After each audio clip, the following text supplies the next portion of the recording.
My dear friend, Dr. Benji Epstein, made a ha'ara a number of years ago that by Gimmel Tamuz Fabrengen we had in Camp Ask at the time, that I think are very profound, a profound insight. Usually when we are in a state of transcendence or summoning a holy moment or a holy feeling, you say, Chevra, close your eyes and open your hearts. Be with me. We try to close our eyes so that we can almost drift off into another dimension, so that we can kind of be somewhere else, right? That we can kind of disconnect from our surroundings and lift off into another dimension. It's not hard to do that here.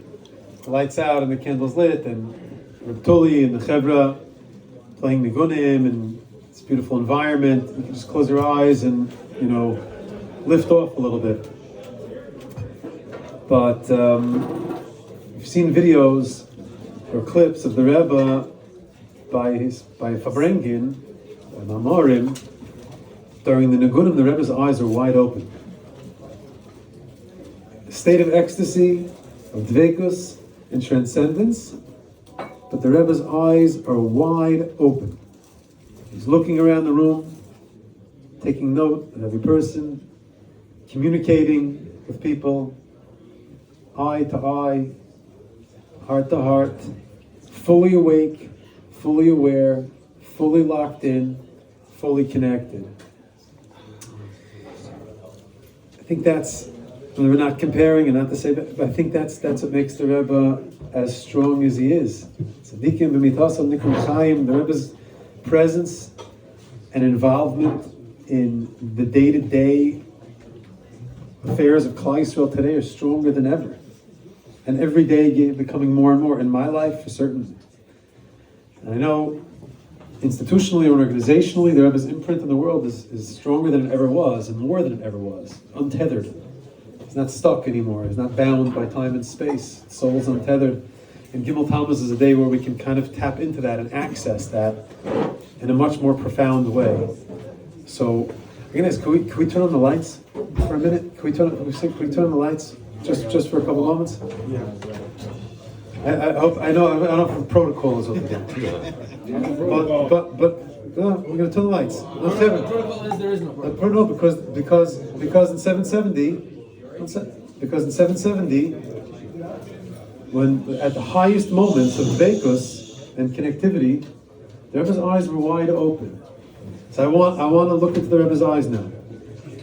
I want us to all open our eyes and our hearts to each other and look across the table at one another and try to connect with the needs and the wants and the hurts and the joys with the people around us, and to even maybe have a little bit of a deeper vision. It doesn't have to be all the way in Sao Paulo, Brazil, but maybe to a brother, to a sister, to a niece, to a nephew, to a mother-in-law, or to a friend, or to an associate, or to a relative, with the lights on and the eyes open. Lights on. Mamish.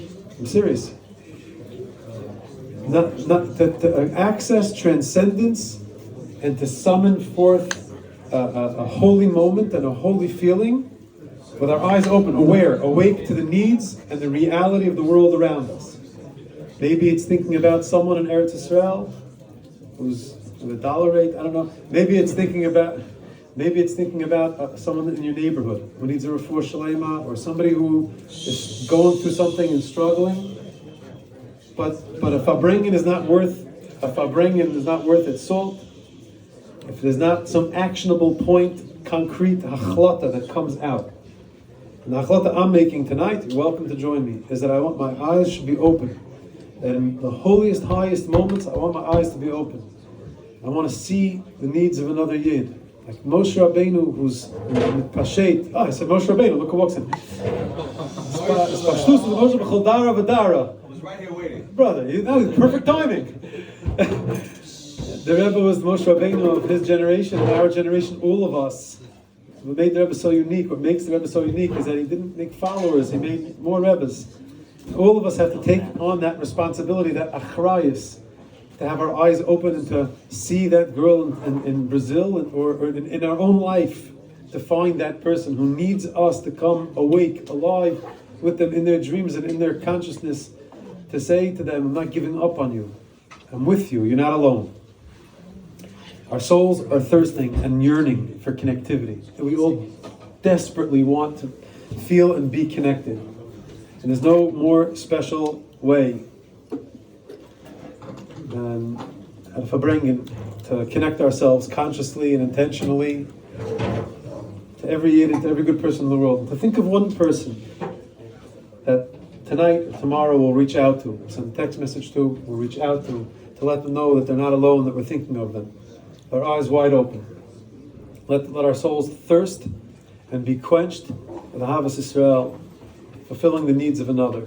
And that'll be something that'll make this have been a meaningful get-together this evening.